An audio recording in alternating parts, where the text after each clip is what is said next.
We just had the biggest sell-off since March 16th, which was the midst of the crisis. And there's some parallels between now and then.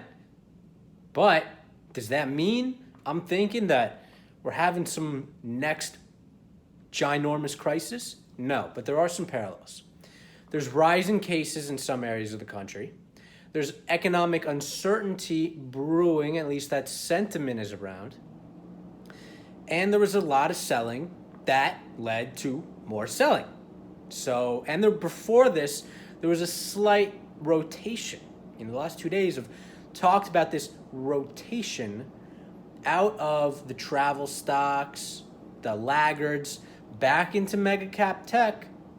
And, we had a little bit of a 2-day warm up. And then all of a sudden, the dominoes fell today and caused a massive sell-off. Definitely, we all got hit by a ton of bricks.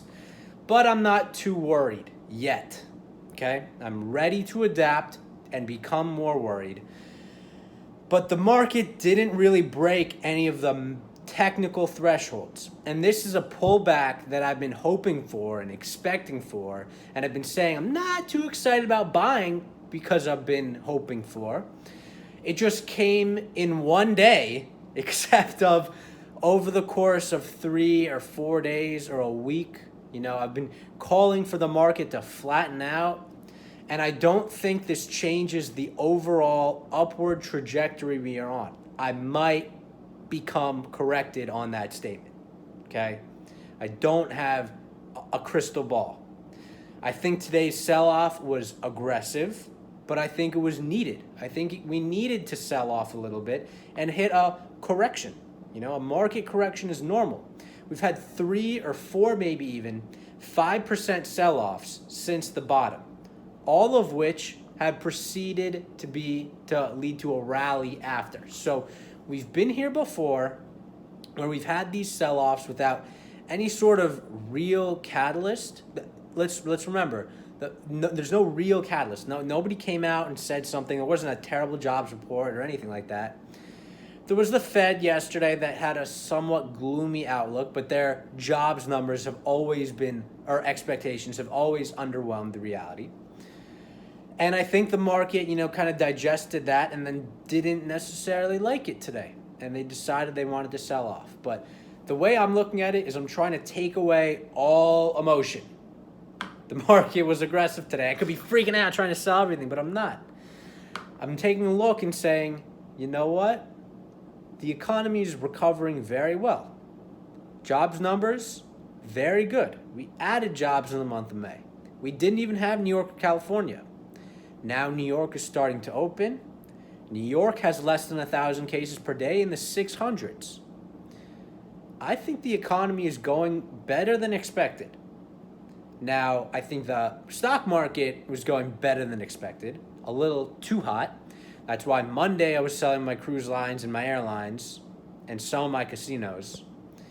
And then I wasn't doing a whole lot of buying Tuesday or Wednesday. I was nibbling on some growth stocks that I like. And today, I was going a little harder on the buy, believe it or not. Now, I am a little scared, right? I can't let go of all my emotions. I was a little scared throughout the day. And even towards the end of the day when I should have been probably buying, I might look at this video and be like, damn, should have been buying at the end of the day on Thursday. And I was thinking that at the end of the day. But tomorrow is very crucial, okay? If we have more sliding tomorrow, then I'm a little more concerned because I do acknowledge, and I have talked about, the need for the market and the economy to reconnect. The economy needs to catch up to the market in order for the market to be justified. But the economy just hasn't done that. The market's been rallying like crazy, and the economy is just starting to rally. But that's kind of how all, from recession rallies happen. The market sell-off ends with a recession, and then we rally in a recession, and then we continue rallying in a recovery, and as the economy kind of hits a stabilizing point, so does the market.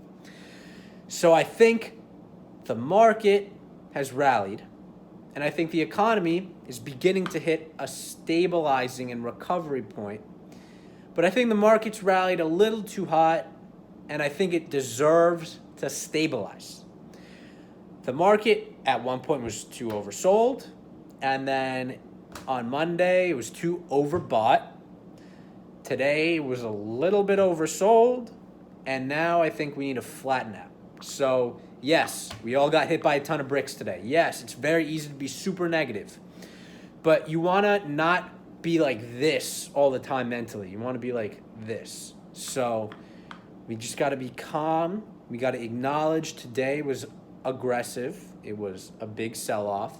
It could lead to more selling. I don't know. I hope not.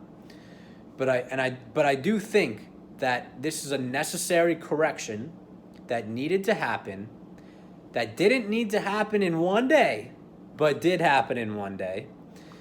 And it doesn't mean get out. Doesn't mean get out. So there are concerns about the rising virus cases. You know, the riots happened. That was somewhat expected. It's happening in areas like Texas and Arizona, but it's not happening in New York. So let's stay calm, okay? You know, yes, we don't want to see losses. Sometimes we got to take losses, you know?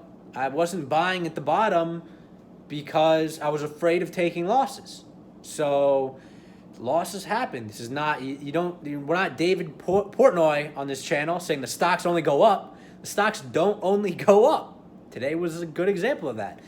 But the long run, bull run, I believe is still here. There's a lot of stimulus. There's an absurd amount of liquidity in the market. Mnuchin came out this morning, said there's going to be more money. So I think let's wait for tomorrow. Let's see what happens. If tomorrow's bad, if some piece of news comes out and tomorrow's bad, maybe we start taking a little more chips off the table. See what happens over the weekend. Reevaluate Monday. But as of right now, not really doing a whole lot of selling, a little bit in some stocks that, I just wanted to get more cash, rotate out of, that I should have been rotating as the rotation into defensives was happening. But I didn't, so I just said, you know what, I don't even like these stocks that much. I just have them. Sold most or all of them. And then I'm ready to deploy cash into my growth stocks, my long-term value plays, which were the ones that were hurt a lot for me. I'm not talking oil. I'm talking Jumia. I'm talking long-term, massive return stocks that I'm now taking my cash and moving into. So I suggest you consider doing the same. It's a ton of bricks, but I think it was necessary. It's healthy for the market to have a correction like this. And tomorrow we might be calmer. Let's see what happens. So we'll talk tomorrow. Peace.